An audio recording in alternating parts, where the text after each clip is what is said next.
Good morning, everyone. Welcome to our brand new facility here in Coral Springs. I'm your friendly mayor here in Coral Springs, Scott Brook. We have a lot of great leaders here today to share with you some special information. I'm going to hand it off to our MPO representative, a wonderful colleague of mine, very passionate about public safety and everything in our community, Commissioner Joshua Simmons. Thank you, Mayor Brook. Yes, my name is Joshua Simmons, Commissioner here in the City of Coral Springs, also the representative for the Metropolitan Planning Organization here in Coral Springs. So today we have a lot of wonderful elected officials here, and as a city in Coral Springs, we have taken every opportunity to invest in our infrastructure, invest in our public safety, and we're excited to be here, a part of receiving these federal dollars to invest in our public safety. So now I would like to turn it over to the Executive Director of the MPO, Greg Stewart. Thank you. Good morning, everybody. What a great opportunity to get together. Honestly, this is not possible without the hard work of each and every politician that we have here, whether it starts in Washington and ends in their neighborhoods and your homeowners associations. We are trying to make this the safest place we possibly can. We don't necessarily have the best track record, and that's because a lot of people are enjoying paradise. This is a wonderful place to live, and we get distracted every once in a while. But the $5 million we're about to receive, thanks to our legislative delegation, is just part of where we're going to be headed. It's going to open up the doors for the county, for the cities, to get access to hundreds and hundreds of millions of dollars worth of federal investment from the bipartisan infrastructure bill. And that is a significant statement. I'd like to congratulate my staff as well. They actually wrote this grant themselves. This wasn't a collective of consultants, so it came from the heart. It was actually where this comes from. And as I speak to you about the heart, Monica Sapiro, who is my colleague over at Broward County, the county administrator, she couldn't be here today. But I want to let you know that it's because of partnerships like ours with the county, like ours with each of the cities, like ours with the legislative delegation, like ours with every one of you, this grant would not have been possible. Together, we're going to be able to succeed, and that's the most important takeaway today. Thank you. Congressman. Good morning. I'm Jared Moskowitz, new Congressman for Florida 23rd. First, let me thank Greg from the MPO, who's doing a great job, and all of my colleagues here, City of Coral Springs, Commissioners, Mayor, the Mayor of Broward County, and staff from Broward County as well. When we leave our homes to go to work, to school, to run errands, we expect that we'll travel safely and that we'll be able to return home safely. Over the years, we've made different policy decisions, different design achievements and adjustments to improve the safety of our transportation system. And as we've seen over the last couple of months, we've unfortunately had pedestrian deaths. And so our work continues. Just last week, a 76-year-old man was struck and killed by a car not too far from this location. Our region is actually one of the most dangerous places in the country for pedestrians and cyclists. So, what we need to do is we need to improve our roads to make them safer for pedestrians and our most vulnerable populations, children and seniors. Through this grant, we can make South Florida a safer place because of the work of President Biden and the U.S. Department of Transportation and my congressional colleagues. We can identify policies and projects to address conditions and situations where pedestrian safety is not safe, so that we can save lives here in Broward County. And I want to thank my predecessor, Ted Deutsch, who obviously worked on this. And then I want to turn things over to the distinguished dean of the delegation, Debbie Wasserman Schultz. That is the title, right? The distinguished dean. Who look, I'm new, so I didn't work on this, and so Debbie was the one who worked on this, so Debbie deserves the credit working with the Biden administration. So I'm honored to be with her today, and let me turn it over to her. Thank you so much.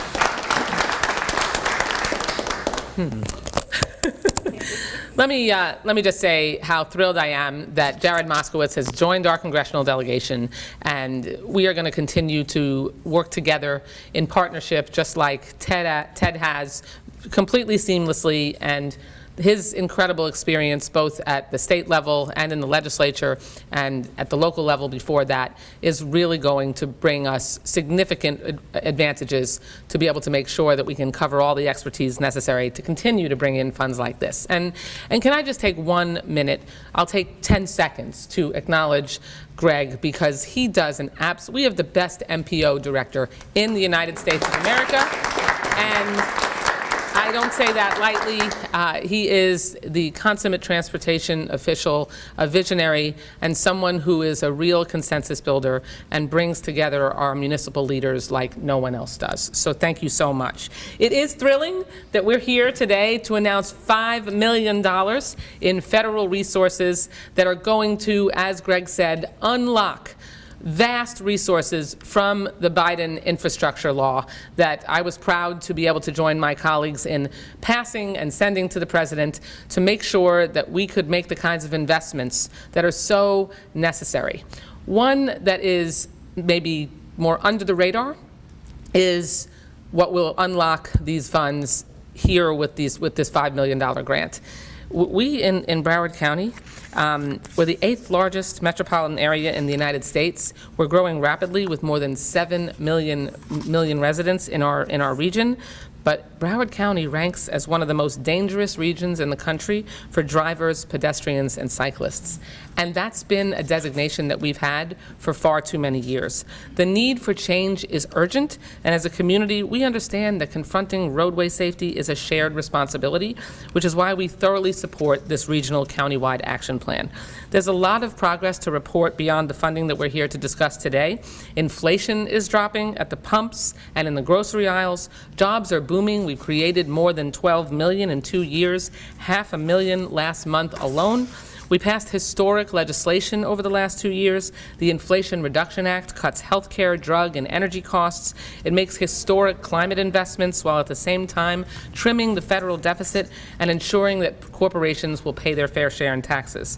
Congressional Democrats and President Biden also lowered Medicare prescription drug costs by capping annual prescription costs at $2,000 and Medicare insulin costs at $35 a month.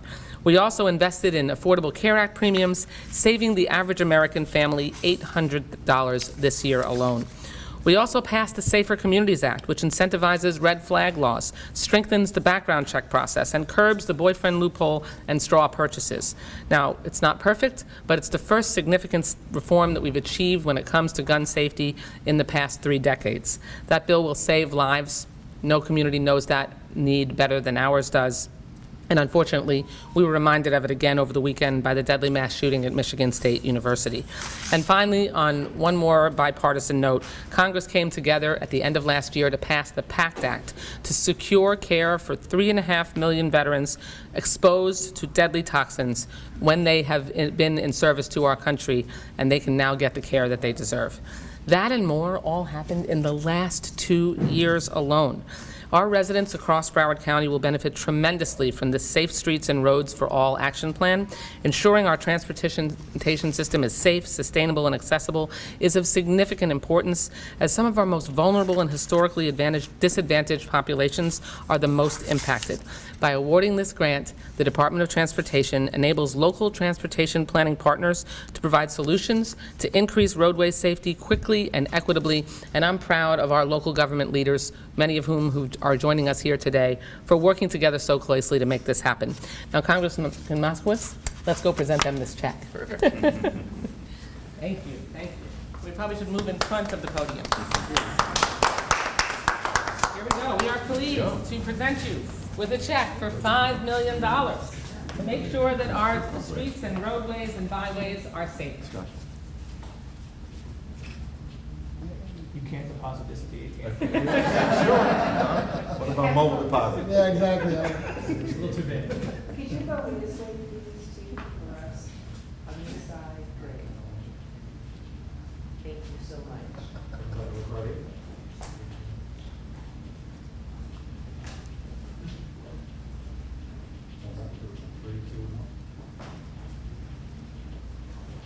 I thought you can just scan it with your phone. If I get on the ladder, This doesn't fit into the image. if I get on the ladder. Oh, okay, all right. Again, thank you so much.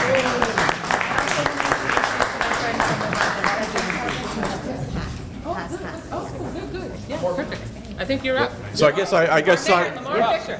I'm the cleanup. Here we go. First of all, Congresswoman Wasserman Schultz, you are continue to be a rock star for us in Broward County. I mean, I just have to say that every time I'm opportunity to be with you and to be part of this wonderful celebration, and Congressman Moskowitz, we are so proud to have you there now. We are delighted and continue to serve Broward County. Again, hats off to you. And to Mr. Stewart, this is your day. An opportunity for the times to come together, and Mayor, for sharing your wonderful facility here is just absolutely outstanding. But life is priceless, and it's impossible to place a value on a life of any one individual. We know what happens, and accidents do occur, and sometimes, unfortunately, they are deadly. This is why we're here today to the Vision Zero, to give us the challenge that provides us with a means to achieve the goal of reducing crashes on the roadway to 0 deaths. Some say it's impossible, and maybe that's true, but it's well worth the valiant effort here today. That's why Broward County invested the initial match of $1.25 million to leverage the money for our partners to safety programs like with this today. Cyclists and pedestrians obviously are not obstacles in our way, but there are friends, family, neighbors, visitors, and our own children. So we're going to use this $6.25 million to create safe streets and roads for all of us, and ultimately will eventually save lives. So people going to work, to school, or even just enjoying our beautiful weather should enjoy the same level and reliability of those who drive an automobile. So we're working with the goal to fundamentally change our roadway safety and implement it and address it in all of our communities. So again, this is just the beginning, Mr. Stewart. And I'm very proud that all of us collaborating together, and again, Mrs. Shapiro for her hard work, together we will make this happen. So thank you, and thank you, and thank you.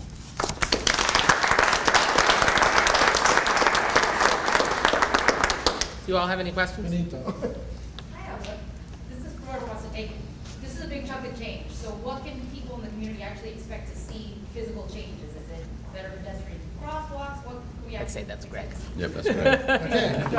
How are you going to spend your money? That's all you. So basically what we promised to Washington, this is just to share with you, this was one of only 2 $5 million or full awards. We got $5 million out of this from Washington. The other place that got that was actually the state of Rhode Island.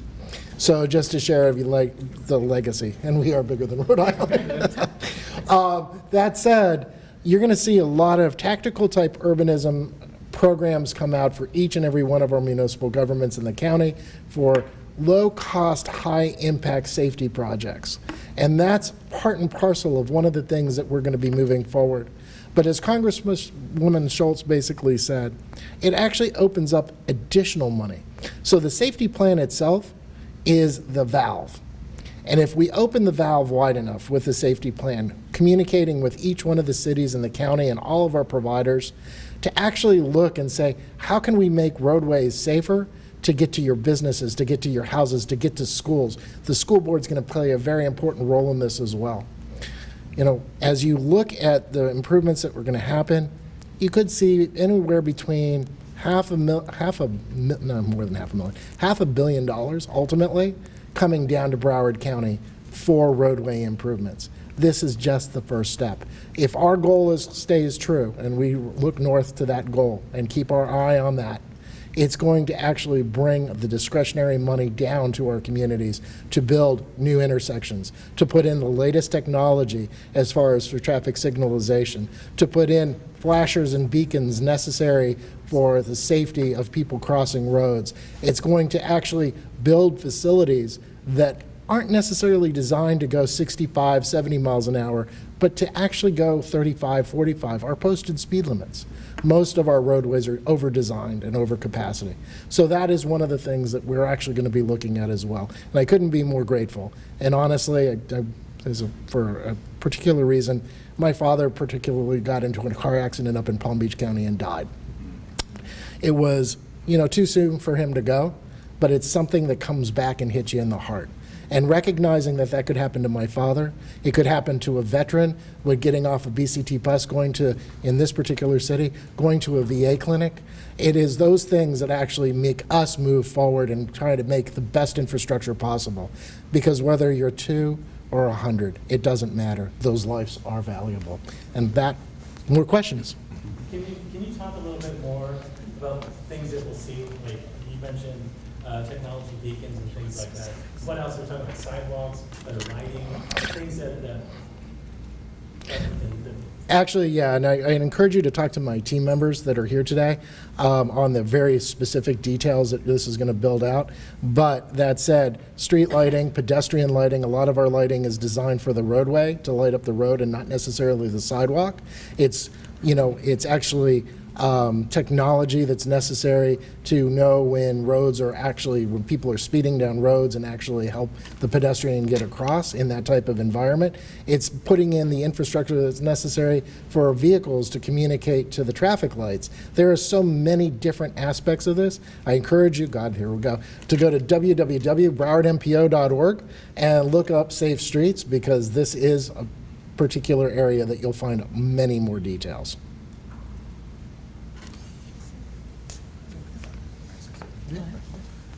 And as the representative for Coral Springs and also just a well-traveled local elected official, I know a lot of people want specifics. The one thing I can tell you about the Broward MPO is that they have plans for plans on top of plans.